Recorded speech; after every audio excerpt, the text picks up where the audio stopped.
Hi guys, welcome back to my channel. Today we will be making some Guyanese tennis roll, well my version at least. So I'll just go ahead and show you how I get that done.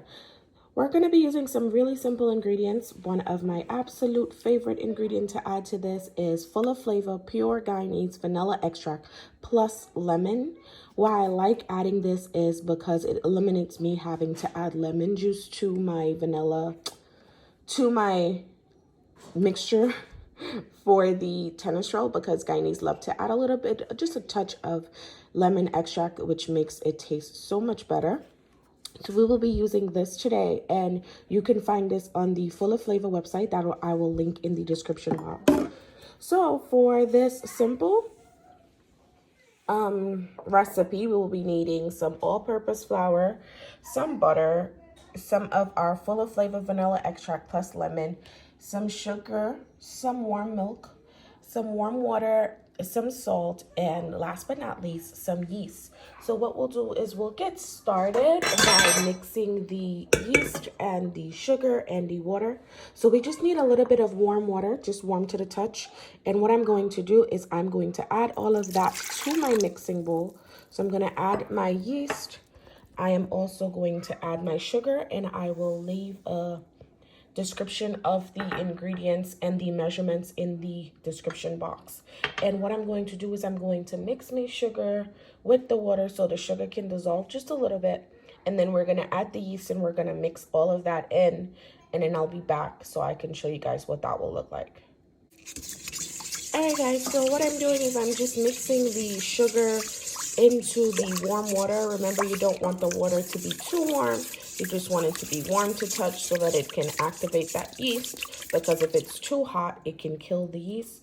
So you just want it just warm to the touch. Then I'm going to add that instant yeast onto that, and I am just going to give that a little bit of a stir, and we're going to leave this for about 10 minutes. Just until everything gets activated. And then while that is working, what I'm going to go ahead and do while that is getting activated, I'm going to go ahead and melt my butter in the microwave for about 30 seconds. I'm also going to go ahead and warm the milk for about 30 seconds as well. You don't want either of these to be too hot either, because it can kill the yeast. So I'm going to warm these in the microwave, and then I'll be back. Hi guys, so I am back, and this is what my mixture of the yeast, the sugar, and the warm water looks like. So that's perfect. You can see everything is already activated. What I'm going to go ahead and do is I'm going to add my melted butter to that.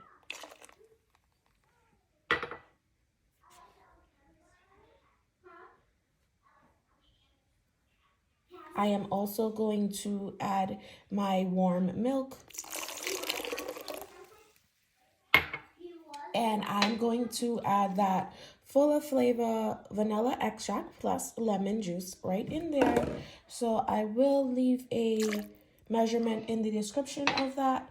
And I am also going to be adding my salt. Yeah, try to get all of that in there.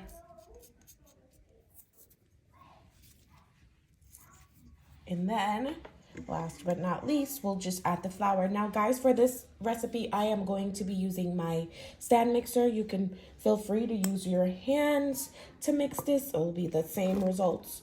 But I'm always moving around in the kitchen, so I just prefer to use the stand mixer.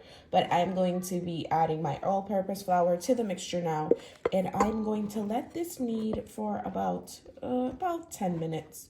We're just gonna let all of this come together, and while this is kneading, you will see if you will need a little bit more flour.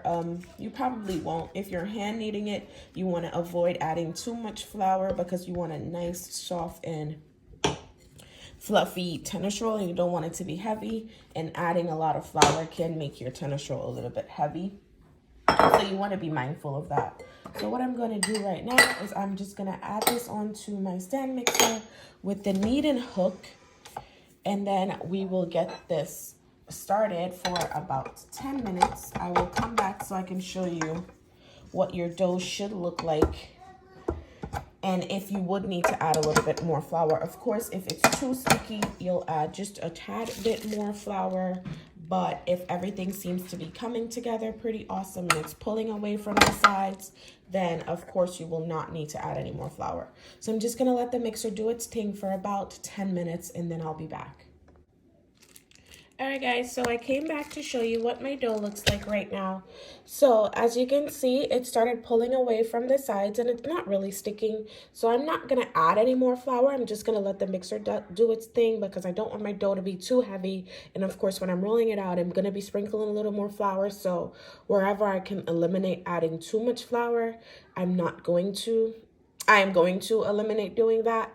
So when you're mixing it, with your hands, you just want to be mindful of that. So we're just going to let the mixer mix this for its time, and then you'll know when the dough is ready, when you can touch it and it doesn't stick to your hand. And I'll show you that as well. Hi guys, so I'm back and this is what the dough looks like. It is nice and smooth and it's soft. It's been about 10 minutes. So what I'll do next is I'll spray a bowl with some Pam and I'll cover this down for about 45 minutes. And then I'll be back to show you what that should look like so that it can double in size. It can rise and double in size. And let all that wonderful ingredients like sink into that dough to build up all that flavor and the gluten and everything. So this is what your dough should look like after 10 minutes, and it should be nice and soft to the touch. It should not stick to clean, dry hands. And then once it stops sticking to the sides of the bowl or your hands, you know your dough is ready. So you see I can touch that and nothing's sticking to my finger. So that's some lovely dough. And then we're just gonna cover this down with a tea towel for about 45 minutes. Hi guys, so it's been about 45 minutes and this is what my dough looks like. So what I'm gonna go ahead and do is I'm just going to punch the air out of the dough. As you can see, it is nice and soft. And I'm gonna roll this out into a log and I'm going to get about 9 pieces of this dough. 9 balls, so 9 tennis rolls out of this. So I'll roll them out, I'll measure them out because I like to be a little precise. And I'll be back to show you guys what they should look like. All right guys, so so I measured out my dough and now I am going to roll them into some balls, and I just want to show you how I do that. So I'm just pressing the bottom in so that I get a nice smooth top, and I'm just going to round it off, and that's it. That is a tennis roll. So what I'm going to do is I'm going to roll out my other 8 because I got 9 balls out of this, and I'm going to place them in a greased baking pan, and then I'll be back to show you what that should look like. Hey guys, so this is what it looks like after I rolled out each of the tennis rolls. So what I'm going to do is I'm going to cover this again with a tea towel for about 35 minutes this time, and I am going to let this sit out so it can double in size. And while this is rising, I'm going to preheat the oven to 375 degrees so that by the time this has finished doubling in size, the oven will be nice and hot and ready for this to go in. So I'm going to place this on top of the oven covered with a tea towel so that it can double in size.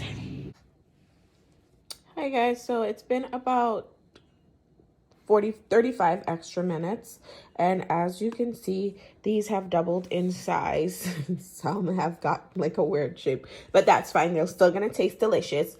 What I'm gonna do is I'm gonna place these in an oven. The oven is set at 375 degrees, and we are going to bake these for about 20 minutes, just until they're nice and golden brown. And then once they get out the oven, what I'm gonna do is I'm gonna baste the top with some butter, and that's it. They'll be done, and I'll show you what that'll look like.